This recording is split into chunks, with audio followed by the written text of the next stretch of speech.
Hey everyone, it's me Doomlink, and welcome back to Doomlink's Random Hunts. I believe it is currently part 82. I was a little bit unsure as to what the previous parts were at the time that I was recording them, but I'm actually pretty sure of this part number, which is, again, 82 as far as I'm aware.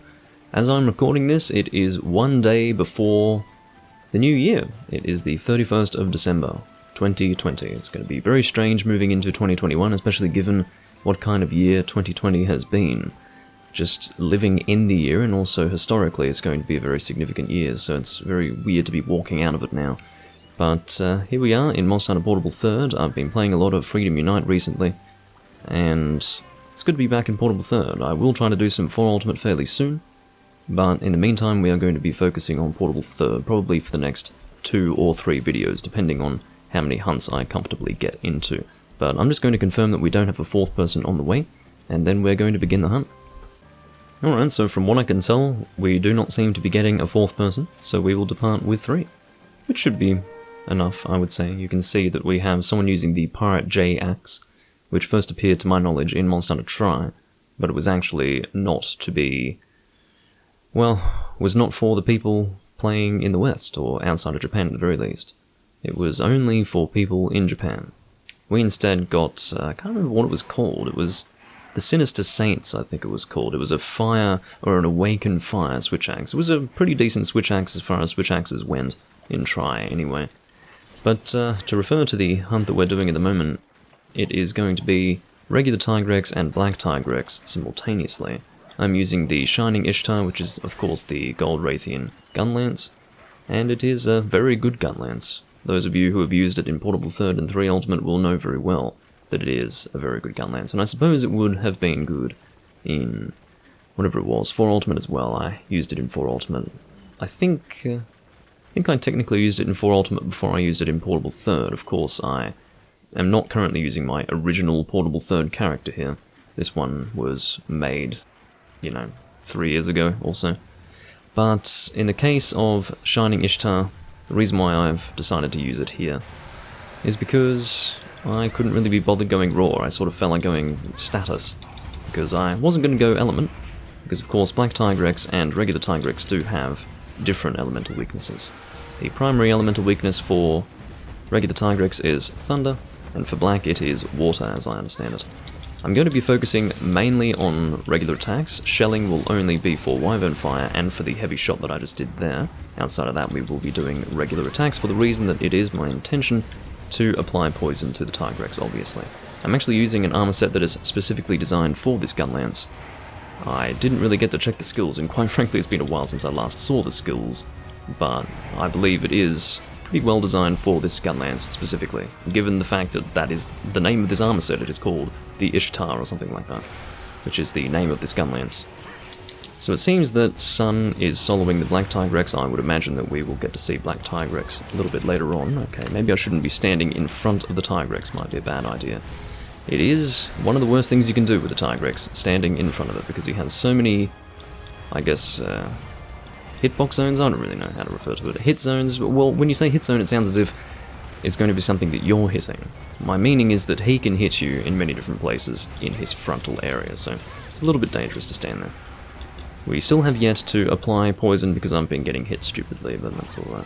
I'm probably going to need to sit a little further back from my monitor again, because as I mentioned in part 81, because the heads-up display is designed for portable displays, it is very large, and so you kind of need to sit back from your monitor so that it's not overpowering. You end up having to move your eyes too much, basically, to see everything comfortably.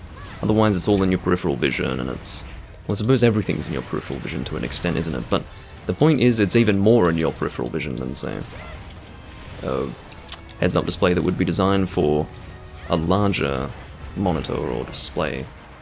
If we compare the heads-up display size of a game like 3 Ultimate to Portable 3rd, you'll notice that 3 Ultimate is really, really tiny, and quite frankly, I think 3 Ultimate's heads-up display is too small. I felt that way when the game first came out. In fact, it was one of the shallow reasons as to why I justified not getting the game at the time. It was basically, well, my opinion was that you practically needed a magnifying glass to see the map that was on the heads-up display, and I still feel that way today, to be honest. I'm just a little bit less frustrated by it. Probably because I play less 3 Ultimate these days. On my screen you got hit, so I don't know what's going on with you, but anyway. I'm actually glad to be fighting the regular Tigrex here, because how it works is the person who posted the quest hosts the first monster in a double quest, and player 2, who is Sun, will be the host of the second monster. In other words, the quest host does not host all monsters in the quest. That is the way it works. It is the same for invading monsters, not just for monsters that appear on the quest normally, such as here you can see main monsters to be hunted are Tigrex and Black Tigrex. Well, you can also have invading monsters appear, and they will be hosted by player 2 as well. The reason why I say that's good is because we don't know what player 2's connection is going to be like, so I would rather have a less laggy hunt here. Therefore, we're dealing with regular Tigrex. And I didn't know that regular Tigrex was going to be here, it just happened to be that way, so let's try to do a heavy shot here. I still haven't done Wyvern Fire because, and you know why, it's because playing a lot of Generations Ultimate recently has led me to, I suppose, lose the habit of always opening with a Wyvern Fire. That's always what I do, because you want to get as much opportunity to charge your Wyvern Fire as possible. So the idea is, you want to use the time, the quest time that is, immediately to charge your next Wyvern Fire shot, and by doing that you shoot Wyvern Fire immediately. So that's what's logical in my head anyway. So we're going to make our way over here following Tigrex, and I'm going to make sure that we do Wyvern Fire, or shoot some Wyvern Fire. He might try to eat these Apnoth, although I can't say for sure. Looks like he's not hungry, so I don't think he will do that. Alright, let's let him finish his run here, and now we should have an opportunity to Wyvern Fire. He's going to turn around, hopefully. Doesn't matter where we hit him as long as he keeps on target with us, because otherwise we're probably going to miss our opportunity, which would be really annoying. We'll do the back legs. It would have been more on target had my controller not been...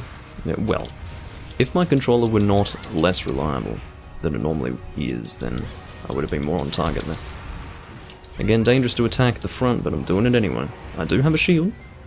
I do have guard up, I think. I don't think I have guard plus, just guard up. And to be honest, that's what you really want as a priority with any guard weapon type.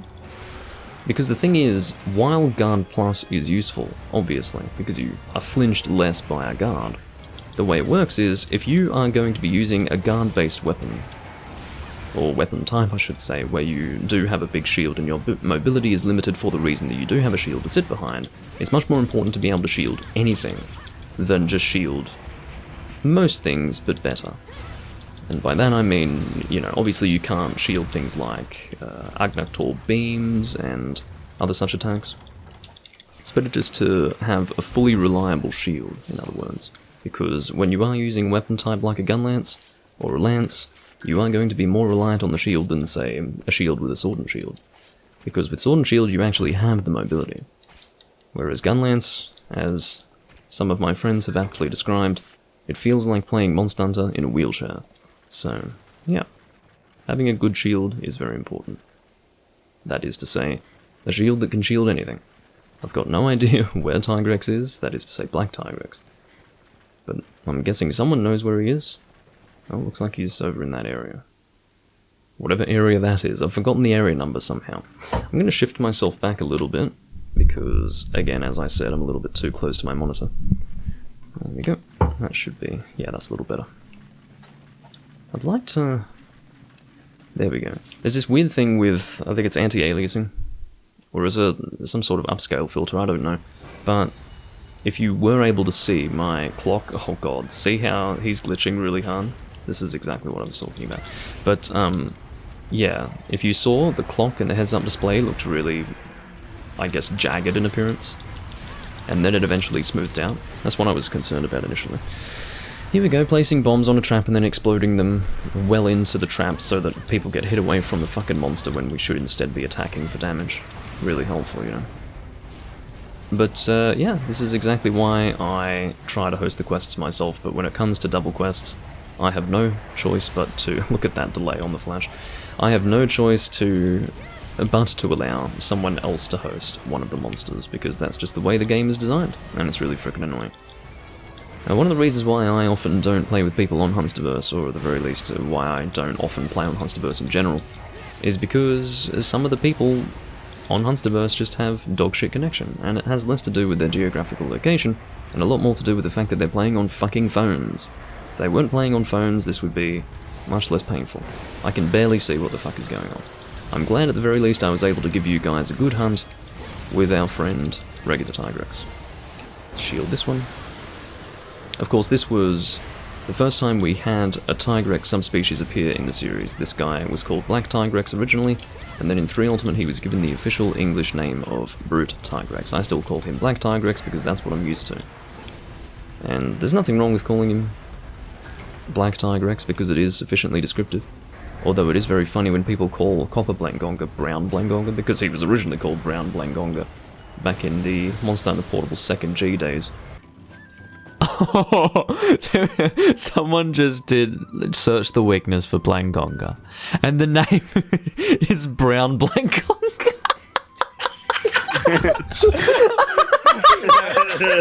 Wait, what? Brown Blangonga. I like it. But, anyway, I did find that very funny. Here we go. I probably have a Wyvern Fire, but I'm going to save it, so I want to get a heavy shot out here. I want to do some damage on the head. Here we go. This might be pushing it. I'm going to try to get it off. Looks like I can get it on the face. Excellent. That is some very good damage in a short space of time. But yeah, another subspecies that I don't refer to, or at least I don't often refer to it with its proper title or term, is Furious Rajang. I usually just called him Gold Rajang because that's what he was traditionally called. Gold Rajang, as I briefly mentioned in one of my more recent, and probably not just my more recent Freedom Unite videos, but even some historic ones, I explained that Gold Rajang, or Furious Rajang as he is known today, originally appeared as one specific quest, and he was not a monster that had a different name. He was basically just an extreme version of Rajang that was always golden. He never turned black.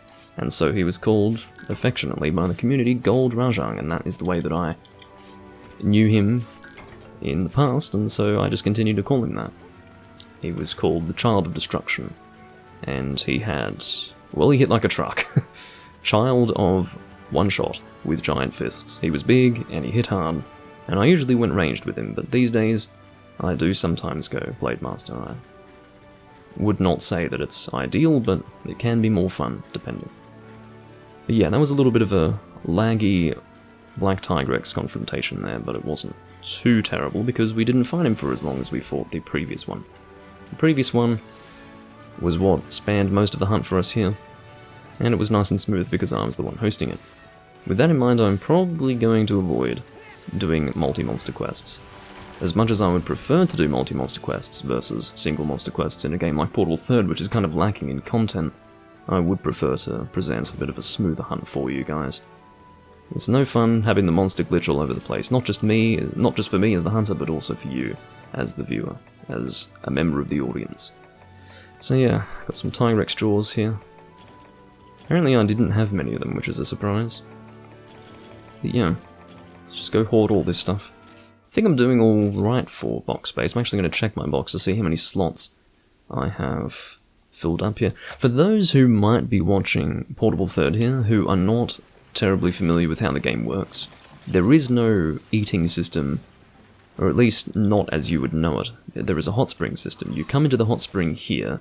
It's sort of a separate area to the online hub. You can see that you, when walking around here, are dressed in your regular armor, but when you come here, you are entering the hot spring area. You have, I mean, it's very Japanese. All of the comparisons that are being drawn between Monster Hunter Rise and Monster Hunter Portable 3rd are, well, it's quite clear as to why comparisons are being drawn. It is a very Japanese-focused game.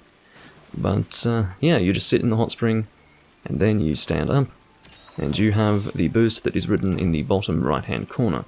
Basically, you upgrade the health and stamina, I suppose, levels, the health and stamina levels of your hot spring through completing specific hot spring quests. And the person in your room who has the best hot spring, in other words, the hot spring that is the highest level, will be the hot spring that everyone has to sit in. I would say we all have a fully upgraded hot spring here. So, I'm going to go and pick another quest, and I'll see you guys in the next hunt. Alright, so I decided that it would be nice to do a Jhen Mohran, because I haven't done Jhen Mohran in a little while. And it seems that just randomly, BLK and I ended up using the same weapon. Now, I don't know if the person... What was his name again? I can't even remember his name now, but we did have another guy who was hunting with us before. I don't know if he's coming back. I will check to see if he's coming back. Either way, we will be... well, I will be returning to you when we are departing on the quest. Well, it would appear that the person who we were hunting with before will not be joining us. He would appear to be done, and I don't think anyone else is really hanging around wanting to hunt a Jhen Mohran. Jhen Mohran is not a popular hunt in this game because a lot of the people who play Portable Third, at least on Hunsterverse, don't really play anything else other than Portable Third. And you have to understand that Portable Third does not have much content. So these people do not want to hunt something like Jhen Mohran. Having said that, Portable Third has more content than Try, and when I was playing Try, which was a game that I played 2,300 hours of, in spite of how little content there was, I was always eager for a Jhen Mohran hunt. I must have hunted something ridiculous like, I don't know, 300 of them, at least, I would say. It was quite ridiculous, but I enjoyed it very much. Now, I'm hoping that the game is running smoothly. It hasn't been running smoothly so far, but or at least not as smoothly as I would like. Should have an invulnerability there. Even if it was going to hit on us, or hit directly on us, we would not have been thrown away because we were in the process of firing the cannon. Which again, gives us an invulnerability period, and as you can see, it is possible for multiple people at one time to shoot the cannon. Everyone's cannon is unique to their instance, so you can have multiple cannon shots at one time, whereas the same cannot be said for the ballista, which can only be operated by... Actually no, that's not even true.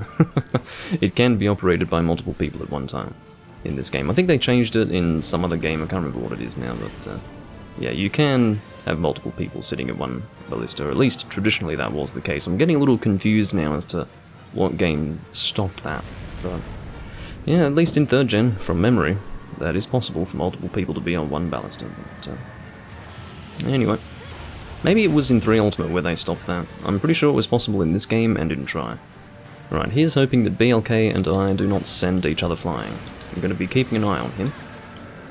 I should be able to get out of here unless I get hit by a Delex. Very good.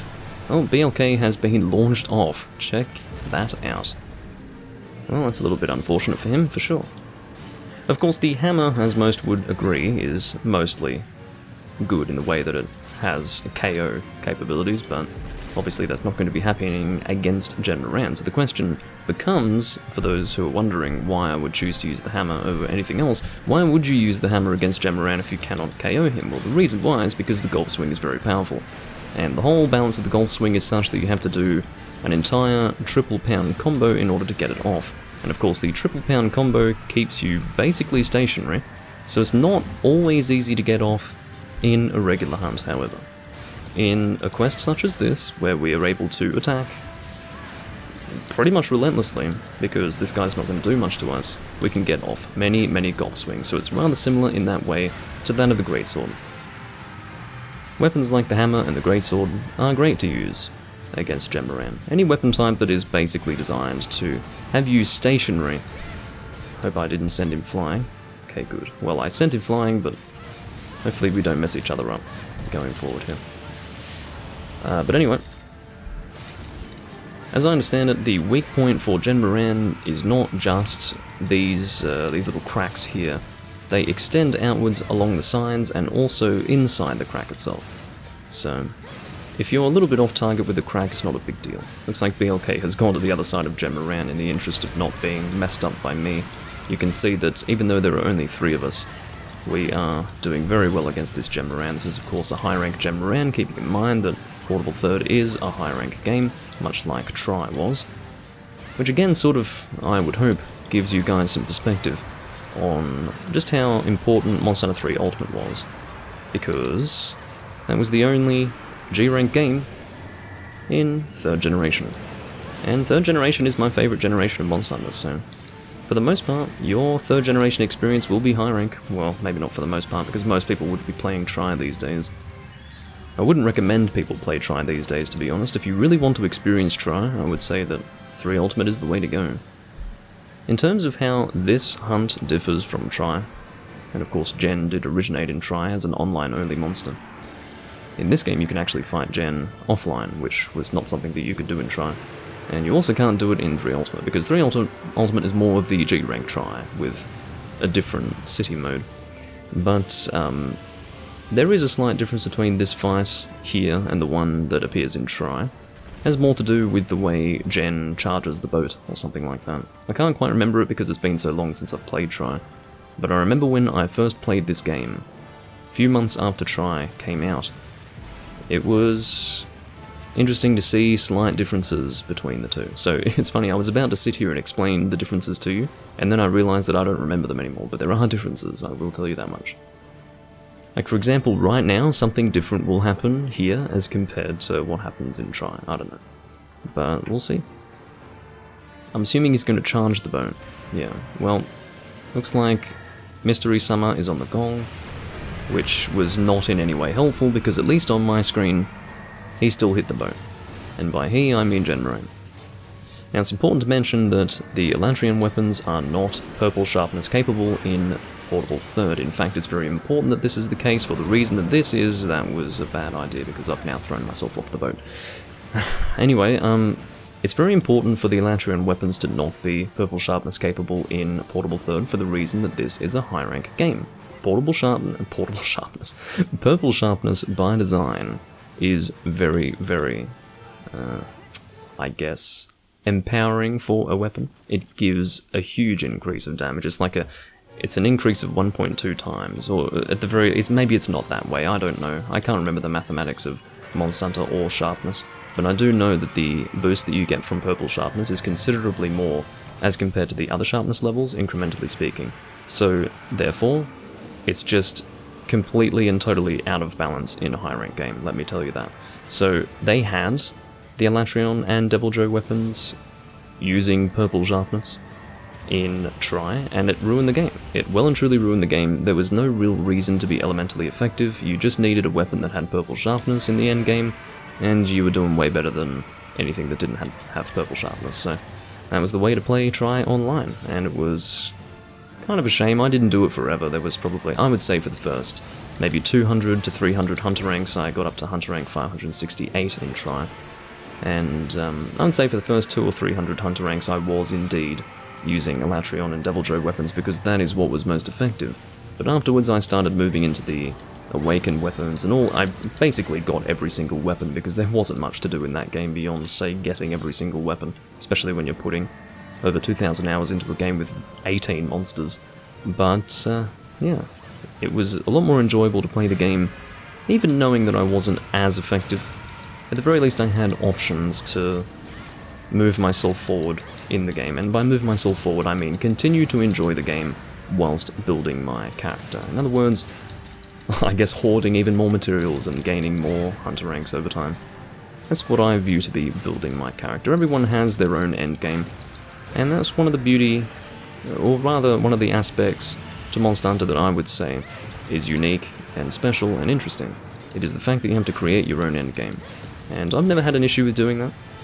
And it seems that a theme with modern Monster Hunters these days is that they're always looking for something to act as the endgame. In 4 Ultimate it was guild quests, in Generations Ultimate it was deviant monsters and EX hunts.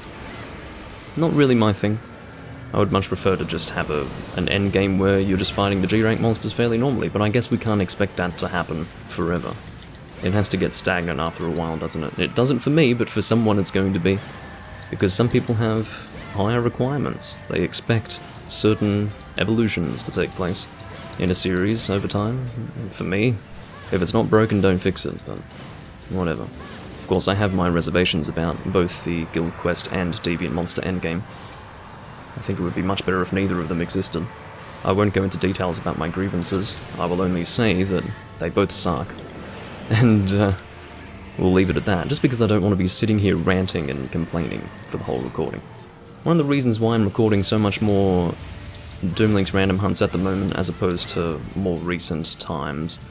Well, my meaning being that as opposed to my typical protocol, which is record maybe 1 or 2 videos of Doomlink's live hunts and then promptly leave random hunts in the dust. And that's not happening at the moment because I've decided that I'm sick of constantly getting pissed off while playing either Generations Ultimate or 3 Ultimate. Wow, we've just skipped the Dragonator section of the hunt because we're doing so much damage. But, yeah, I realized that I was just getting too angry. It's not that I'm sitting there getting super angry, it's just the chances of me getting angry while recording in Doomlink's random hunts, or excuse me, Doomlink's live hunts, it's basically a 100% chance that I'm guaranteed to get pissed off at someone doing something, and I'm going to get into a rant, and I know some of you appreciate that, but let me say that playing with random people really does bring the worst out of me. And in a live scenario, I'm just sitting there shitting on people the whole time. And while that might be entertaining for some, and I'm not going to stop doing that entirely, it's just I want less of it, because it doesn't make me feel good. I'm not that kind of person. Yes, I do have these emotions, I suppose, elicited through the experiences that I have online, but that's not typically how I am when hunting with other people. It just gets a little bit worse when I'm sitting there doing a commentary and trying to deliver entertaining hunts for people, and then someone does something dumb that jeopardizes that, or makes the process more difficult anyway. The reason why I'm not attacking Jhen Mohran here is because I don't want him to die outside of the calm zone. It's very, very easy for the 3 of us with our current weaponry to flinch lock Jhen in that area, and ultimately kill him there and lose all of our cards. So that's why I'm trying to be nice and careful here, and let him advance a little more before engaging in combat with him. But yeah, that's the reason why I'm doing more Doomlink's random hunts at the moment. It's because I just don't enjoy the person that I appear to be through Doomlink's live hunts. So here I am, just relaxing a little bit more. I can't remember the line of thought, or the train of thought that got me to mention that, but yeah, I suppose that's all I have to say about that. For a second I thought BLK was going to interrupt my attack. I would have been rather annoyed. Of course, doing the spin is not a terrible idea, it's just I wouldn't recommend it. It's not necessary for Jhen Mohran. It's necessary in other confrontation scenarios where you're dealing with a monster that's often moving around. You want to get into the golf swing nice and quickly. The idea is that with the spin attack, you have the freedom of movement by charging your weapon. While you're charging your weapon, you can move very easily. And then you can quickly find your opportunity to go in there and attack, do your spin, and then get a golf swing off a little faster than you can by walking up to the monster, stopping, and beginning a slow triple pound. Now, that's not necessary going up against Jhen Mohran. You would be better off damage-wise and DPS-wise, in terms of the amount of damage you're going to do in any period of time, to do what I'm doing right here, which is just the regular triple pound. So what I'm trying to say is it's not a terrible thing to do, what BLK is doing at the moment. As long as you're getting the golf swing off, that's very important. It was pretty shit to do it in Try, because the golf swing was not the most damaging attack, motion value-wise, with the hammer, for some reason. It's been like that in all Monster Hunter games except for Try. But in all the other games, yeah, it's fine. But still not as good as what I'm doing for a monster such as this, which is, for the most part, just staying in one place. And that's exactly why I wanted to wait a little while before attacking Jhen, because he was going to die outside the calm zone. Had I, well, at least there would have been a higher chance of him dying outside the calm zone had I immediately gone in and tried to attack him. So there you go, that is a, well, I guess max difficulty Jhen Mohran in Portable Third. He is the high rank. And fairly fun hunt. Doesn't take too long either if you've got a decent team, keeping in mind we just 3-manned that. And we did it sub 15. So as far as, you know, the big monster that you fight with the siege weaponry and have the final showdown with, pretty quick hunt. And I guess it's because we're all endgame, but still. not a huge challenge. Keeping in mind that we killed him this fast without using the Dragonator once on him. Oftentimes you would use it twice before killing him. This time around, no, not even once, and we only had 3 people, so... that should demonstrate just how easy it is to kill a Jhen Mohran as long as you've got endgame stuff. But yeah, he is one of my favourite Elder Dragons, I would say, just because of the effect he had on me when I first fought him in Tri. It was something I'd never seen before, just, I guess, a confrontation on a boat. That was new for me in Monster Hunter. It was new for everyone. And next thing you knew, I was being attacked by launching sand boulders, and I died because I was ill-prepared, and it was really interesting. It's because when I went online for the first time, after spending time in the offline in Tri, the Jhen Mohran event was up, and there was actually a quest. Basically, it was an event system, and there was a low rank and a high rank event. The low rank one, there might have even been 3, but I think it was only 2. There was a repel only low rank, which did not require a hunter rank to join. So I went in there at hunter rank 1, and yeah, I got fucking shat on because he was really strong. But you basically needed fairly high level low rank gear in order to not be destroyed by him, because he was very damaging. Anyway, I'll see you guys in whatever hunt we do next.